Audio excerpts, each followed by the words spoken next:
Let me introduce to you, I'm Michelle Thomas Bush. I'm at Myers Park Presbyterian Church. Let me ask my co-leaders to introduce themselves. Hi, I'm Shannon Guzzi. I am at Preston Hollow Presbyterian Church in Dallas. I'm Kim McNeil. I'm at University Presbyterian Church in Chapel Hill, North Carolina. I'm Allison Billings, and I'm also at Myers Park Presbyterian Church in Charlotte. So we all know young people who have been going through a hard time, and we thought we'd just start by sharing some of those details. Just no names again, but one of the things I've noticed is young people struggling with perfectionism and how do they wrestle with their own drive for perfectionism and learning how to rest and enjoy life. I think related to that, I've noticed youth struggling with comparison. There's a lot of comparing going on. You got to win. I was going to say the same thing, Kim. That's exactly, they are constantly trying to measure themselves against others, and that causes a lot of anxiety and stress for them. I feel like I've seen some like almost decision fatigue, but not necessarily like, I wouldn't call it that, but like you ask them, what do you want? Like a question like, what do you want? Or what do you think? And they almost don't know. It's like the anxiety of trying to think of that. If I'm not really sure how to answer this because it's about them. So I've seen recently more magical thinking lately than I have in years past. I've always seen a little bit of that where young people feel like I have to. I had a young person who came to me one time who felt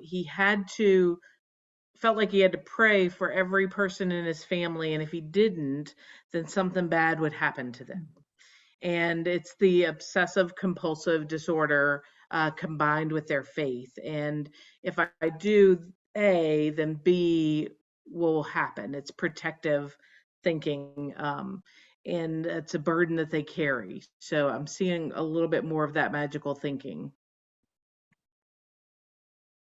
I'm seeing more. Well, I think just fear in general, fear of new social situations, fear of stepping outside of the box, fear of all the things we've mentioned, not being good enough or not being the best at something. But I think undergirding all of that is a level of fear that I've not seen really previous to COVID. And I don't know if it's COVID specific or just where we are in our culture, but I'm seeing a lot now.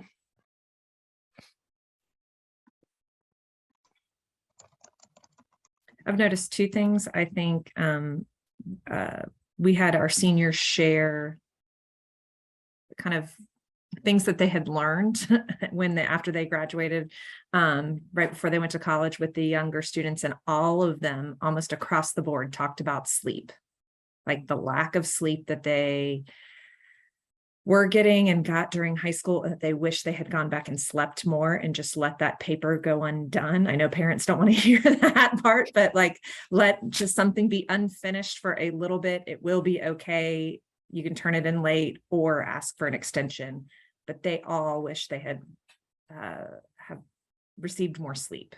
And the other thing I've noticed with students recently is they just need time to play, unstructured time to play. They're still kids, even though we've laid, as parents and youth leaders, we've laid a whole lot of adult things on their plates. They can still play, and they need it, and they need to be reminded that it's okay to play. Shannon, do you think the college students that shared that information, did they realize that or figure out some good system for sleep that was helpful for them? No. A few of them even mentioned that they used these words, melatonin's my friend. And I was like, I mean, it's okay, but I struggled with that being their solution. And I'm not saying that was their only solution, but they did say that they wish they had just put some work aside and some activities aside to provide more time for sleep. But I don't think any of them had found what helps with that for them. They just noted that their whole high school career, they were just exhausted and did not sleep enough.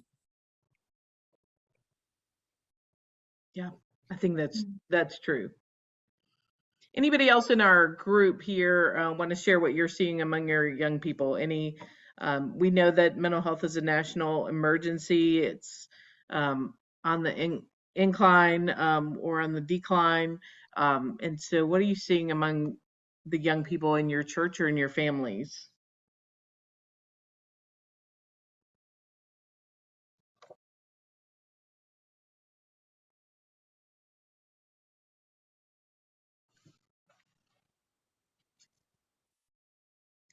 I'll share a few things and then we'll share some things that we're doing and some suggestions for families that might be helpful. Anxiety, I know people are sharing that in the chat. That's huge. And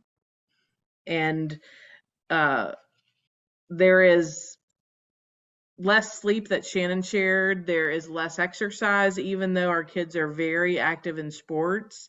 There is less going outside and enjoying just being outside and getting some good exercise and stopping to breathe a little bit. There is less time to be present with friends, less time to be in the presence of others, less time with family. And all those things are good for creating healthy boundaries in your life. And so when you don't have those things, there's kind of that cognitive implosion where there's anxiety and depression, compulsive disorders, and self-harm, and maybe even suicidal thoughts. And that's what we're seeing in young people is this incredible change in their life. One of the questions we always get as youth leaders is, why do we think this is happening? Is it because of social media? And we know that that's part of it. Excessive social media is a part of it. And I'll ask our team to reflect on that.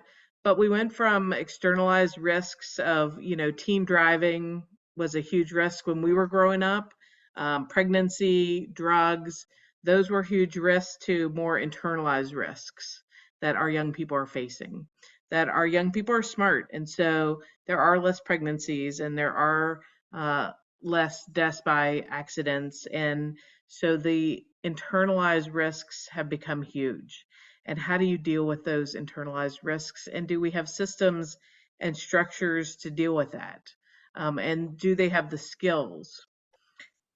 They're born to parents of millennials, and do they have the skills to teach their young people to deal with these internalized risks that they're facing? And so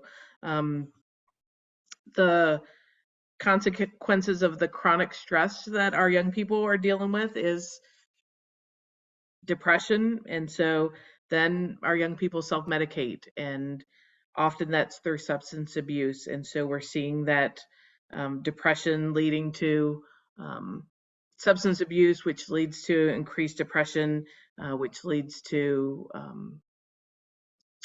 incredible loneliness, and then that's linked to suicide as well. And so that's the struggle that I think we're dealing with every day. And thank goodness that the world is responding with, the 911 number for suicide. That's a great response that our community has responded to, that there's a number that you can call. When we were growing up, it was 411. You can call and get some information, but there is information overload today. And so now you have 911, that is the suicide hotline. And that's a great thing. So what are y'all seeing in your communities, and how are you responding to all of this stuff?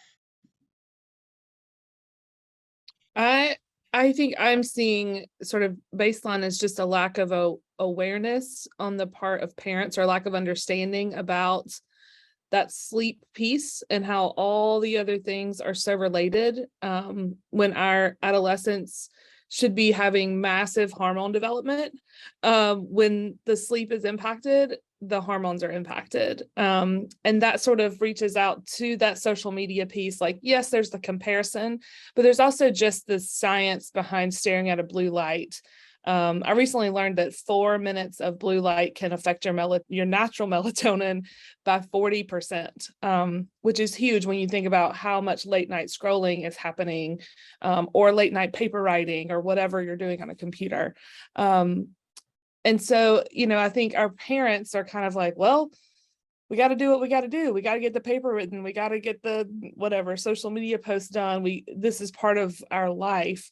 And a lack of resources to figure out how to step out of that, and start addressing some of those mental health issues also from a health and habit standpoint. Of course, medication and therapy and all of that is good and helpful, but there's some lifestyle pieces too that I think our parents either maybe aren't aware of or maybe don't want to be aware of, because it really changes how you schedule your family and how you live your life and the choices that you make. And those are all really hard things to adjust. So I think kind of a underlying aspect of all of that is how we create our lifestyle and how that impacts how our youth are developing.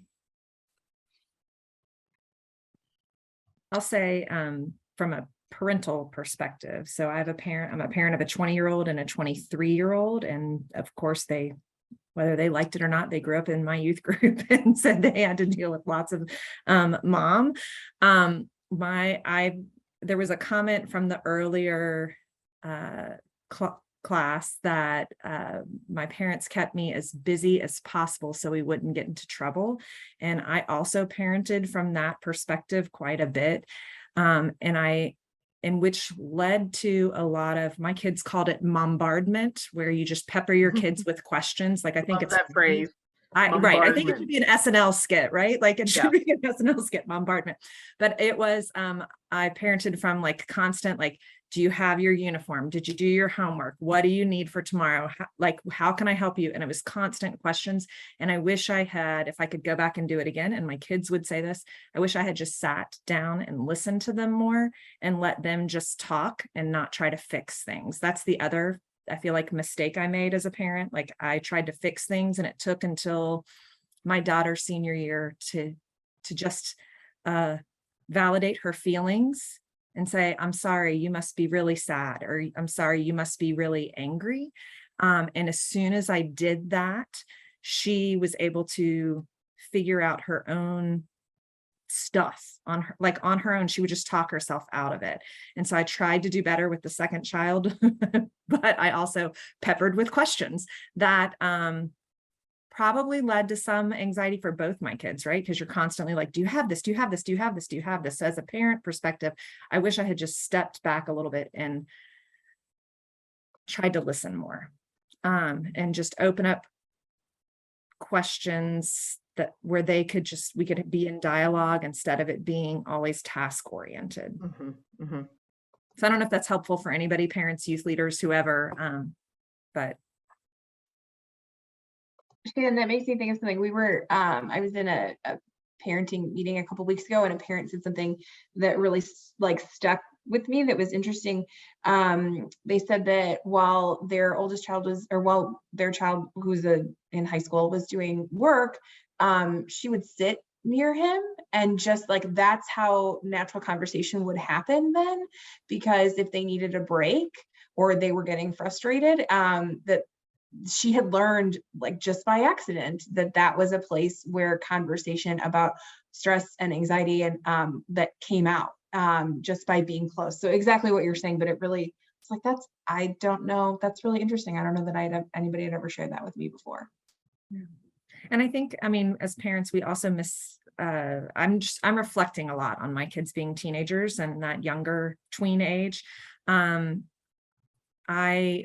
I absolutely missed the boat on when I was driving them around. Because again, that's an anxiety-filled time. You're trying to make sure everybody's fed, has what they need to get to the next place. Am I getting there on time? How am I answering this text message for work or answering this phone call?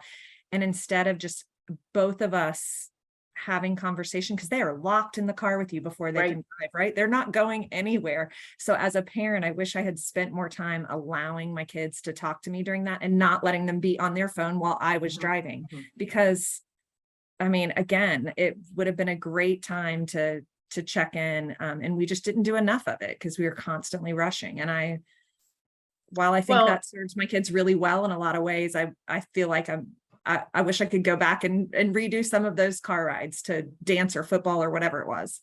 and that goes back to what Bill talks about, like just when you're not on your phones, you can notice things. And, if we're always face down, that's so hard to notice.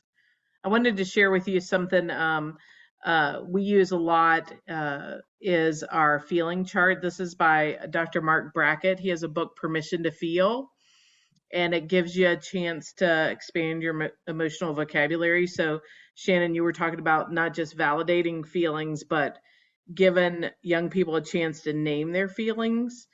And so this is something we have laminated and have around our youth rooms, and we give to families to take home, and would be great to have in the car to say, like, what are you feeling today? What's your real feeling?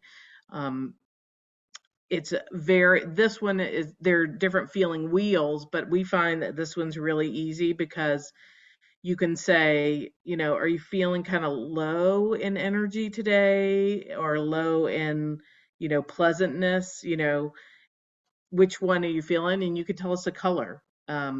But to start out with, but then start moving to what your words are, for what your feelings are. So for those who have a hard time naming feelings, this helps you.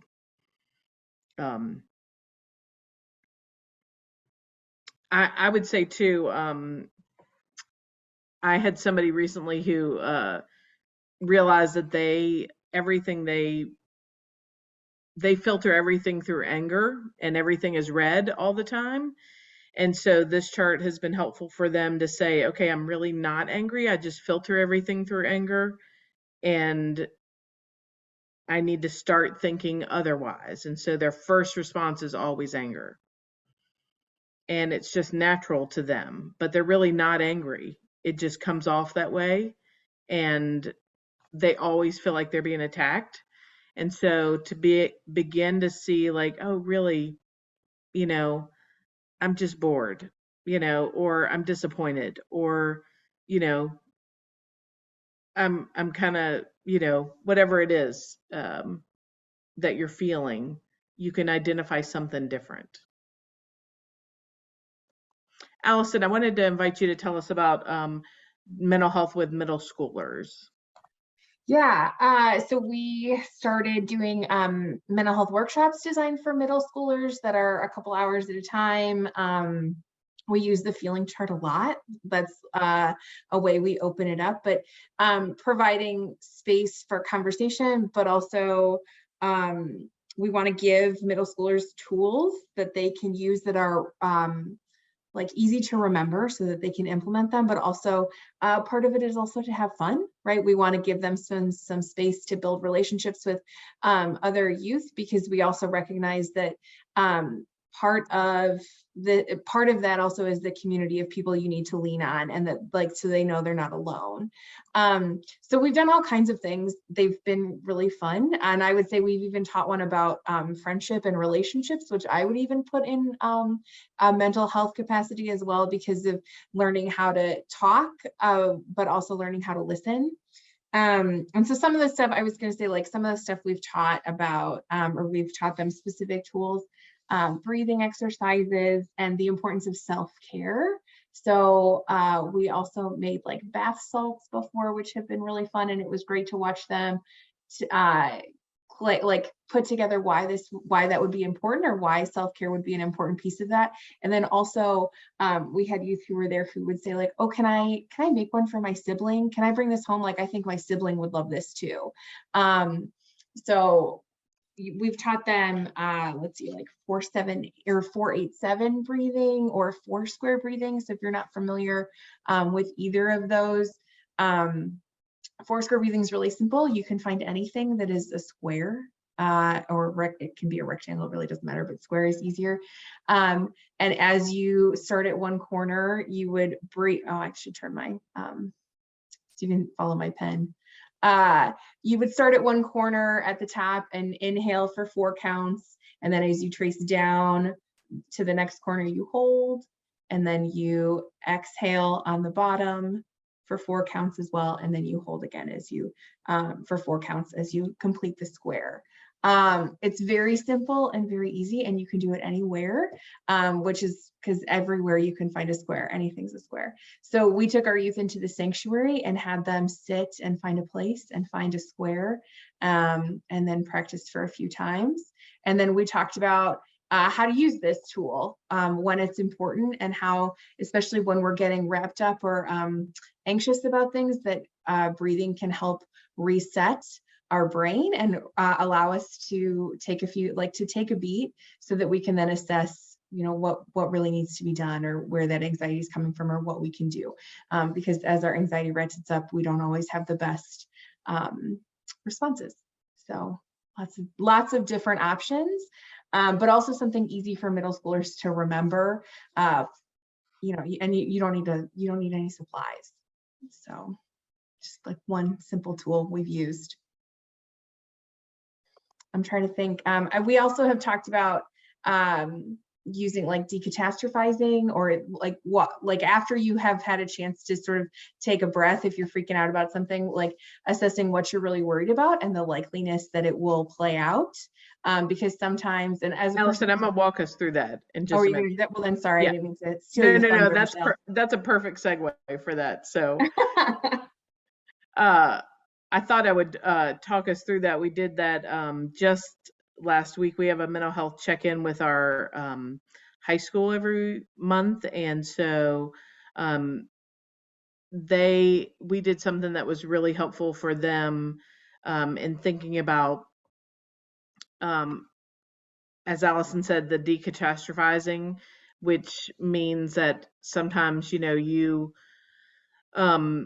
creates a thought in your head that doesn't really exist. And so how do we then change that? And so what do we do that would be helpful process? And so I wanted to walk you through this process and see if you can, I got to find it first. So give me just a minute on this. It's a good process. So I'd love for y'all to think about something that you're worried about that is, hanging over your head, something that has the power to influence how you feel, something that, feels hard right now, that you're creating a story about. And then, so what are you worried about? Anybody have a thought you want to share with us? Something you're worried about?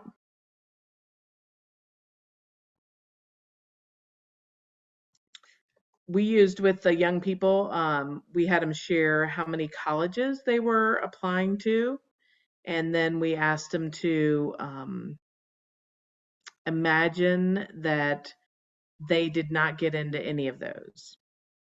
So imagine that their worry was that they got 8 rejection letters in the mail. So what would that be like? Let me ask y'all, what would that be like if you got those rejection letters? Defeating, making you believe you're not good enough. Mm-hmm. Yeah. What else? What would happen? You might want to give up. I'm sorry, go ahead, Kim. No, that's fine. You might want to give up on applying anywhere else if you didn't get in your favorites. You're done. Mm-hmm. Yeah, like my 18-year-old self would see it as the end of the world. Yeah.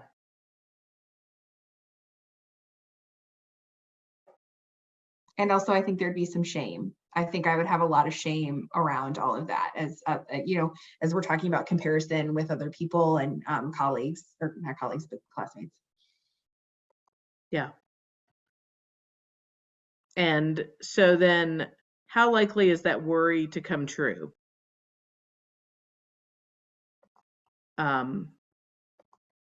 What really would happen if you didn't get into any colleges, what would happen?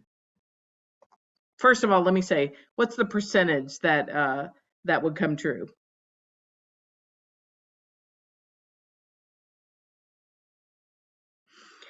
I'm gonna go back to what Shannon said earlier, that we had a young person who said, I'm gonna need a minute just to sit with this because I'm gonna have to feel this for a few minutes before we move on. And we were like, yeah, this is hard because it's so real to some of them. And that was so important to say, you know, whatever you're feeling, that you're unwanted, that you're not enough, um, that you're feeling stupid and worthless. Yeah, I want you to, whatever you're feeling is real. But also, this hasn't happened yet. So it's just a thought that you've created in your head. And just because you have a thought doesn't mean it's true. And so what do you do with that? What's the likelihood that it could happen? Mary Todd said 10%. And how do you know that? Because what's happened in the past? What are some things that you've experienced in the past? But what if it really did happen? So what if it did happen and you didn't get into all 8 schools? Are you going to be okay tomorrow? And that's again where the person was like, no, I am not going to be okay tomorrow. What about next week? Again, maybe not next week, but what about in a month? Are you going to be okay in a month? And somebody said, in a month, I've already applied to another school. I've already moved on. What about in a year from now? In a year from now, you may not even, you're going to be at college. You may not even remember that. Well, and if you do remember, what a great example of resilience, like building some resilience there. Right, exactly. Right. So that skill set can work for any situation and any worry that our young people are doing. Any process of, and we often do that for them. We often catastrophize everything. We start putting that before them. And so part of it is teaching them the opposite, is decatastrophizing things. So how do we get them to the place of recognizing that they have the ability to change that thought no matter what they have? And that it's within their ability to change that thought that they've created. And give them those skills that they can turn it around. Any thoughts on that and how that might work with your young people?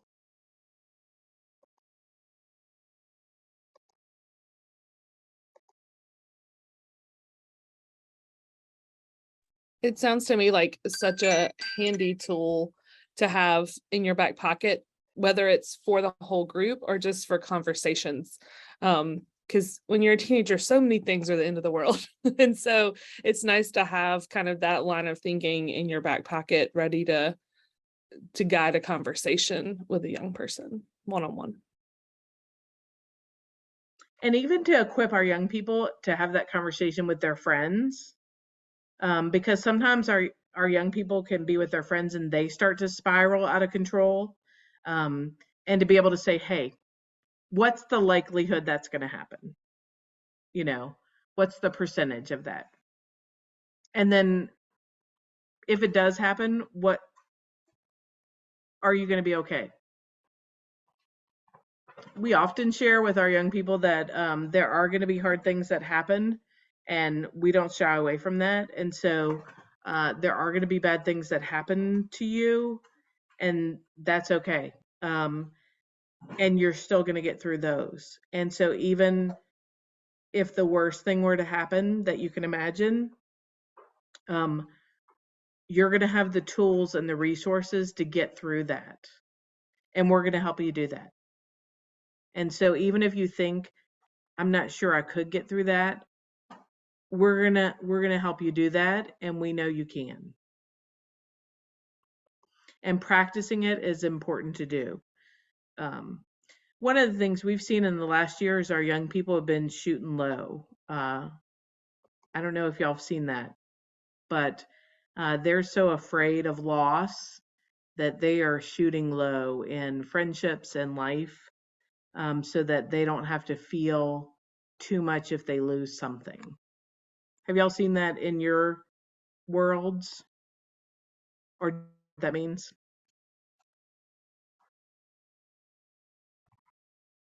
I think,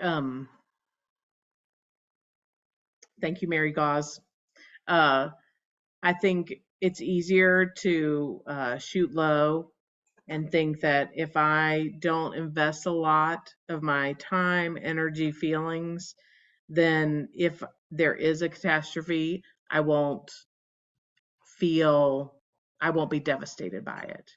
And we know the reality is any loss is hard, and we can't protect ourselves from loss, but we can give ourselves the tools to face loss. And that's the fear that Shannon or Kim mentioned that we're seeing in our young people. We can give them the tools so that they can face the things that they're afraid of and feel the confidence to face the things that are seem to cripple them today.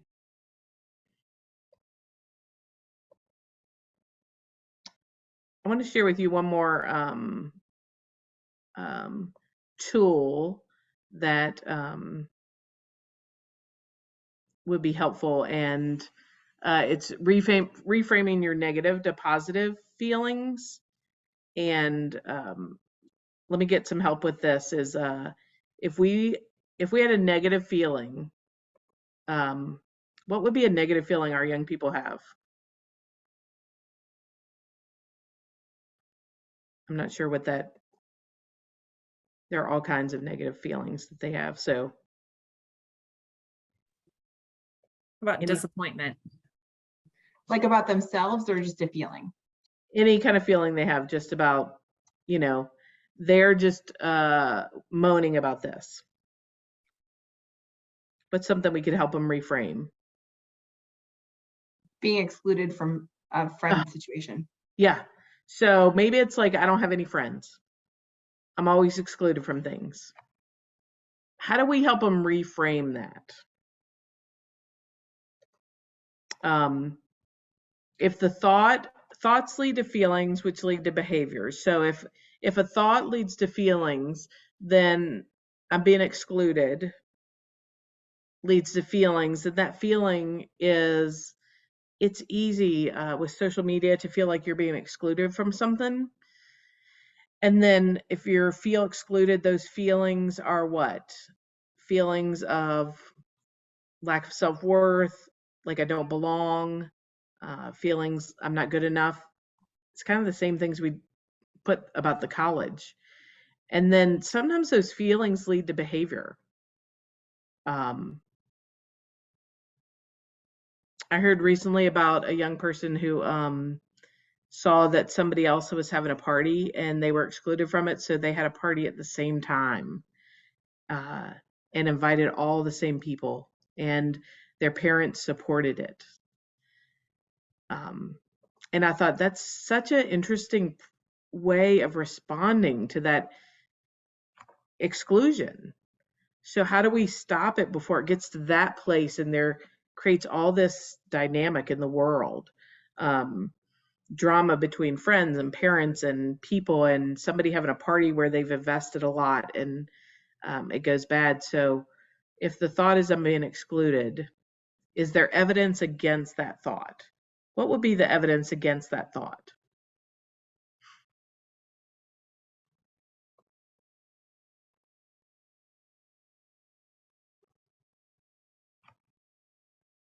I mean, it could depend on the situation, right? If we're talking about like Yeah. evidence that this isn't true, it's like, what's the situation? Are there only X number of seats in the car? Is everybody also invited? Like, like all of that, all the research behind that. Yeah. And maybe you could share it's evidence against that thought because you were included here, here, here, A, B, C, D. And so maybe you have a different way of thinking about your thought. And that's maybe there are only so many seats in the car. What's another different way of thinking about I'm being excluded from this event. A different way of thinking about that.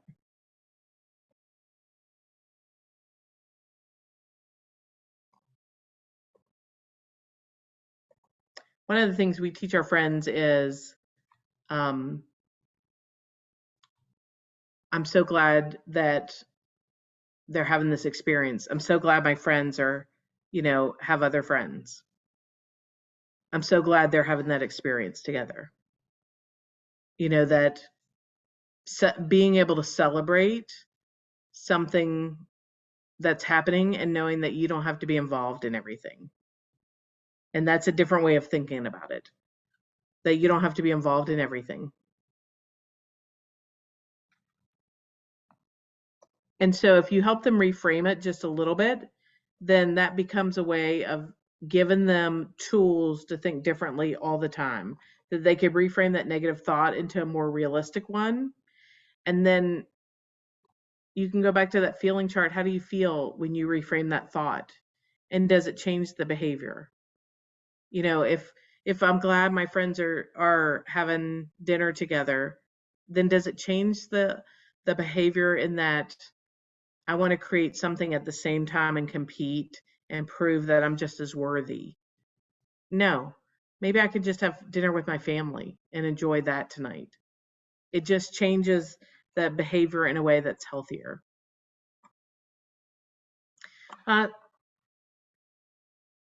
Any other things, Kim or Shannon, that y'all are working on in your ministry? Oh, Mary asked, do you ask them to actually come up with a way to reframe that thought? Yes. Yeah. You can help them with it, but if they own it, that's really helpful. If they can own it and come up with it themselves.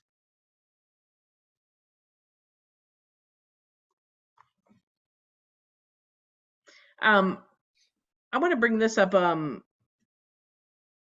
about school stress and college admissions, and just your thoughts on that process of college admissions and school stress, and how you're helping your young people deal with that. We started doing a Sabbath retreat twice a year for high schoolers. I would talk about Sabbath a lot just in conversation, and we'd do stuff at youth group, but the answer was always, I don't have time for that. I don't know how to do that, which they're not wrong in their current lives. They don't have a lot of time for that. So we started doing a retreat focused on Sabbath, where homework was not allowed. And they would come and it would be device free for the weekend. And we usually went to the coast or to a lake and just enjoyed time together. We did some Bible study. We did some study about Sabbath, but really had time away for them to experience what it was like to have Sabbath and still survive to see Monday morning. And it's been a really big eye opener for our high schoolers, just to have that experience and have that in their pocket to be like, oh yeah, there was that one time that I didn't do homework on a weekend and I'm okay. And so that's been a really good thing for us. When I'm a little bit at a loss for some of this conversation with this new congregation because I've only been here a year, so I'm still learning families. But I'm trying to think back. But we did have an experience this summer with one of our students who several upcoming seniors were talking about college in front of the senior, and they got very, very stressed and almost shut down in the middle of that conversation, and you could see it. And affirming to that child that they have skills that will make them so well suited for the world, whether they go to college and have academic success or not, was life-changing in that moment for that kid. Because you could see the genuine, just almost a freak out of fear that they weren't going to get it. They were hearing all of their peers talk about college admissions, what they were doing, where they were applying to, and you could see this just panic in this kid. And just, again, the nicest kid in the whole wide world, the kindest, most gentlest, and reminding him that those skills are almost more valued and more necessary than any academic success was a game changer in that moment.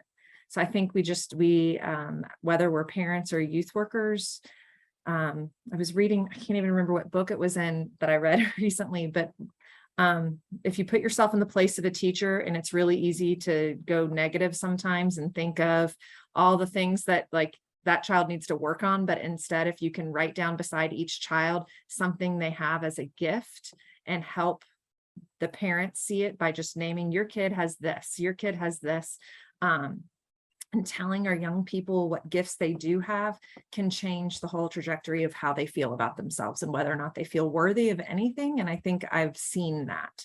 So I would just encourage you all, whether you're a parent, youth worker, teacher, doesn't matter, to think about your children, because they're all our kids, and write down their names and a gift they have, and make sure we help them see that gift in themselves.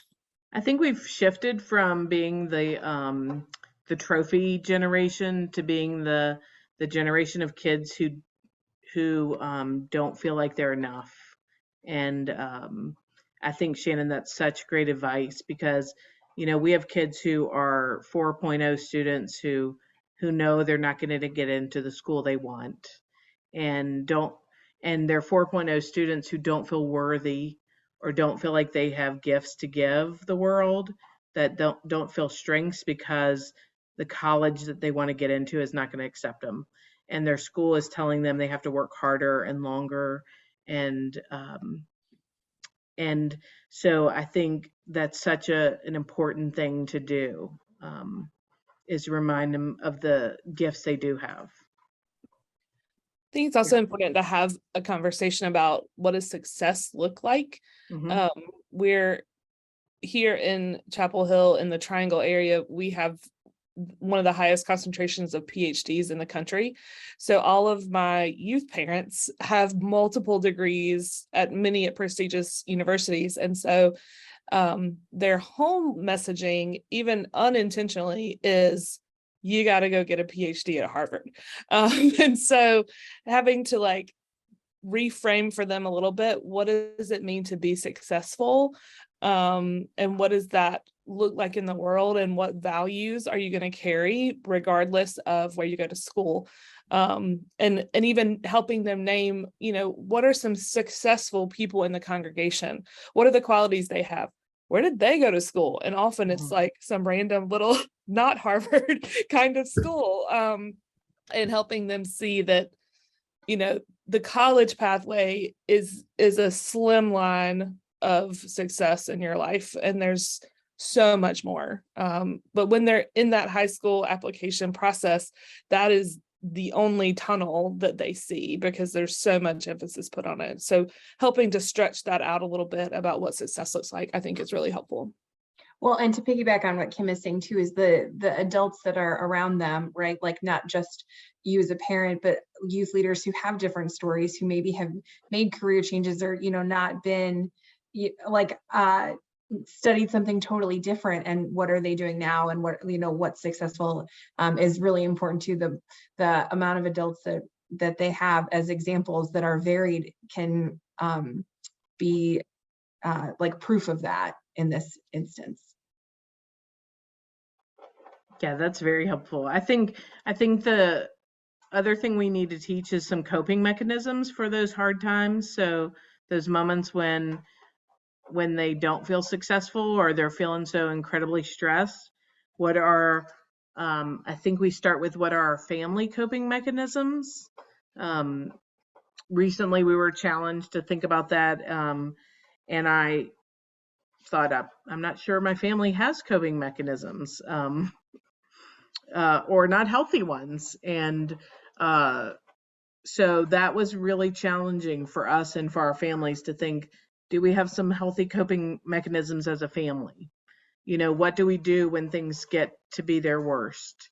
Do we gather around the table together? Do we gather our loved ones together?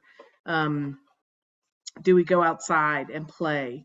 Or do we crawl under the blankets and hibernate for 12 hours and numb ourselves with, in unhealthy ways? And and then maybe we can make a list of some healthy coping skills each of us individually can do.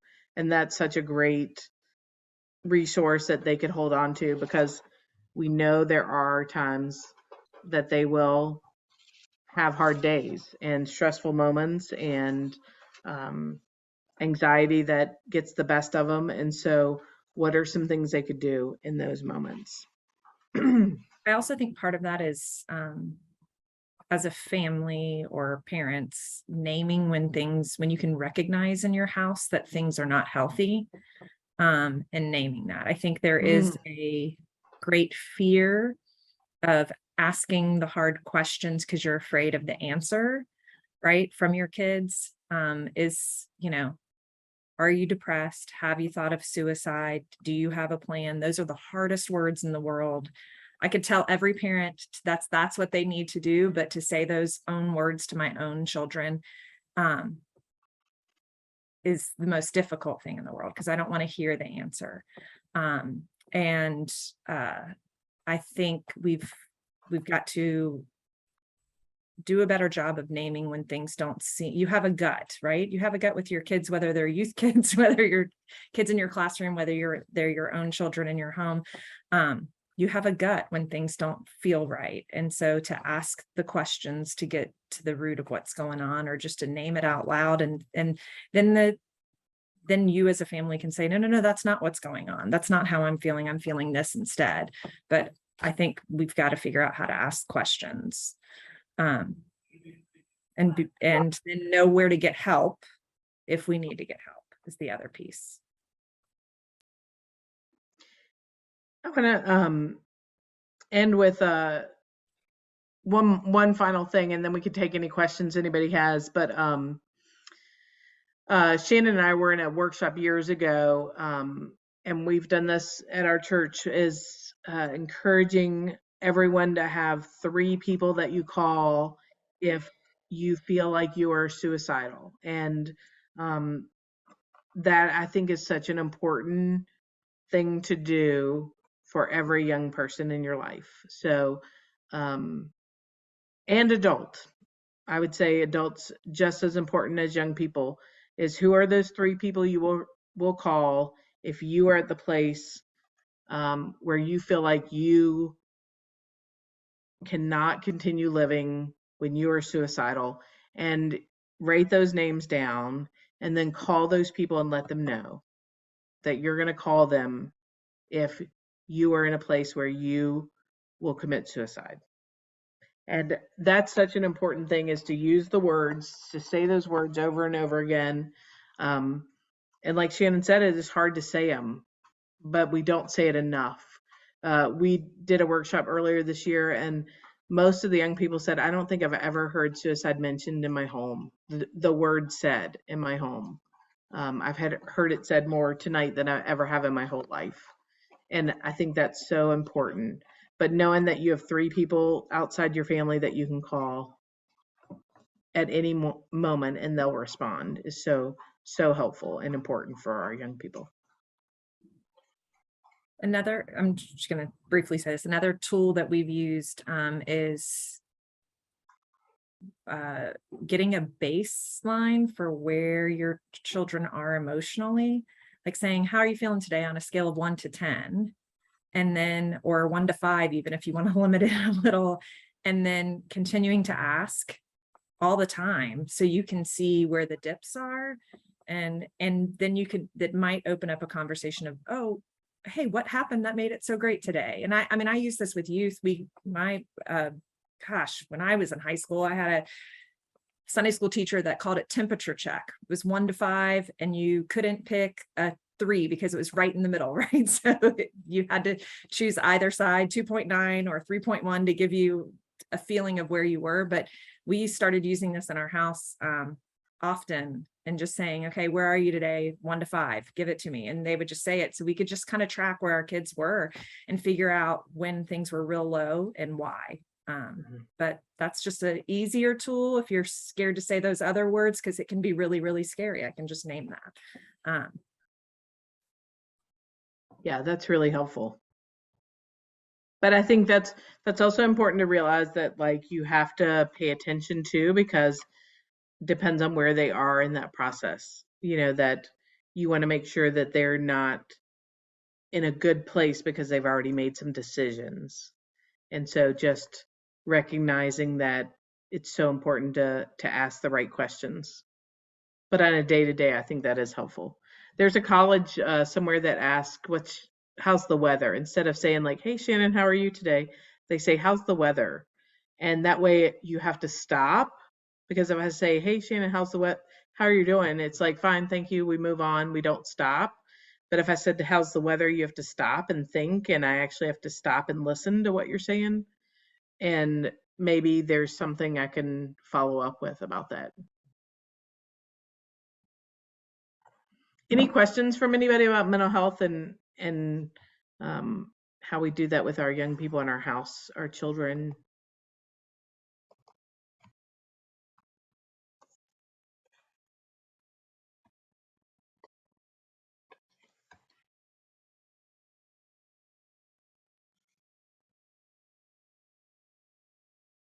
I'm going to share with you in closing a prayer from Kate Bowler's Good Enough book. This is a blessing for finding delight in a difficult day, because I think that's part of the gift of talking about mental health, is that there's moments of joy and anxiety, and moments of joy and catastrophic moments. There's moments of delight that we can find in our everyday life that seems stressful.